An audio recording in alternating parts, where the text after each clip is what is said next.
Sunday Night Football here. Tennessee Titans going into Kansas City Chiefs. Honestly, not that I don't think this is going to be a super competitive game, but this might be one of the most disrespectful scoring lines I've ever seen, with Kansas City being a 12.5-point favorite. I mean, the Eagles were a 13.5-point favorite on Houston. Both of these teams are 5-2. That's a disrespectful scoreline. With Malik starting on the road at night in Kansas City. It's tough. I mean, no, I'm not saying it's going to be a tough game for them, but that's just, you still have Derrick Henry running. This is a big spread. Last week he ran for over 200 yards. That's and then the defense, while it does have its holes, has, similar to last year, it keeps them in games, and then the offense just works their magic to not turn the ball over, and then they're keeping games close or winning games, close. I do think the Chiefs win this one, but again, I just think that scoring line is pretty disrespectful to the Titans. And I do think we need to give this Titans team the same respect we give the Patriots and Bill Belichick, because this is one hell of a coach team. Vrabel's got these guys, buttoned down. So well said, Brady. Well said. I agree. I always did like Vrabel and everything that he's done over there in Tennessee, other than trading for Tannehill. Other than get rid of A.J. Brown. And trade for Tannehill. Those are two things that they shouldn't have did. But, here we are. Kansas City it is. Yeah, I mean, the Tennessee defense is only allowing 89 yards a game. But who'd have thunk it? You're playing Kansas City, and they don't really want the ball. So guess what? You're going to be defending the pass all game. And, I'd look to see Travis Kelce has a decent game this game.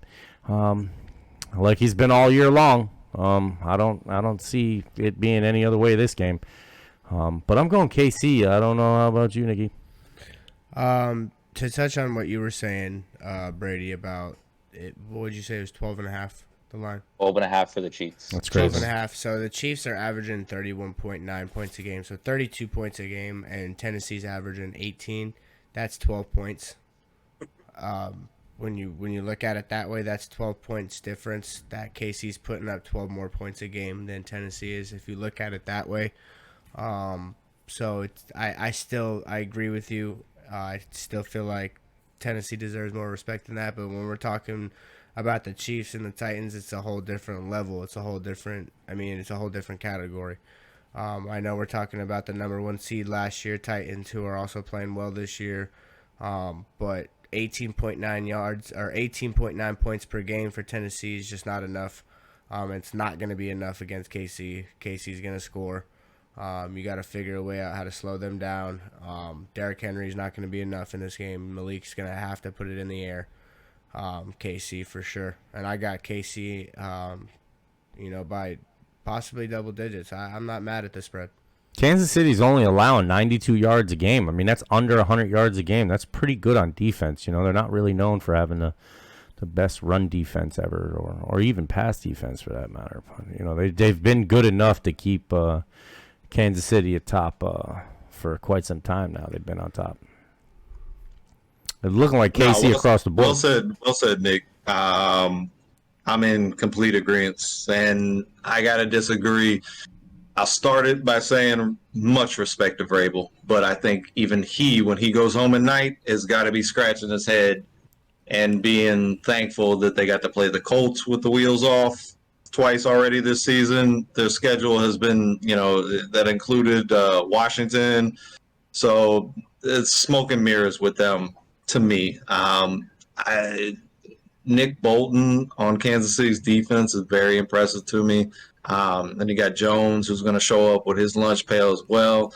And the Kansas City offense, what they do good is throw the ball. The Tennessee Titans defense, what they do bad is stop people from throwing the ball. So it's probably not going to be the prettiest game. And then you throw Malik Willis in there. As much as I don't like Tannehill, as much as you guys don't, that's going to be tough for him. It's almost like throwing a rookie Justin Fields in there and saying, go win us the game. It's going to be tough. I got Kansas City all day, all week, next week, the week after that. We also you touched on the Colts. That's one of Chiefs' only losses, and Titans have True. bodied them both games this year. Matty Ice. But I didn't pick them. So You it's picked okay. I You picked the Colts. So it's You picked okay. the Colts over the. You I picked the did. Colts over I KC. Did. But I understand different offensive One of my system only with wins this Patrick, year. with Malik Willis under center there. And last week, I think he was only in shotgun like 4 plays all last week. Everything else was under center, giving it to Derrick Henry with 5 play action passes. Hit an easy day. It's not going to be Very. easy versus the Chiefs, but I still think they rely on that. I still think you try to get another game like that out of Derrick Henry because that's what you're going to need to win this game. Yeah, for sure. So I don't really see them abandoning that situation. Yes, you'll see more passes from Willis, but I still don't see them abandoning giving it to Henry, anything less than 25 times. As long as they can hold off on doing that. As long as they can stop Kansas City from scoring, because it might get to the point quickly to where you can't hand the ball to Henry anymore. You know what I mean? And if that's the case, it turns into that Buffalo Bills game where it's just like, I can't watch it anymore. You know what I mean? Like it's bad. But all right, final game here.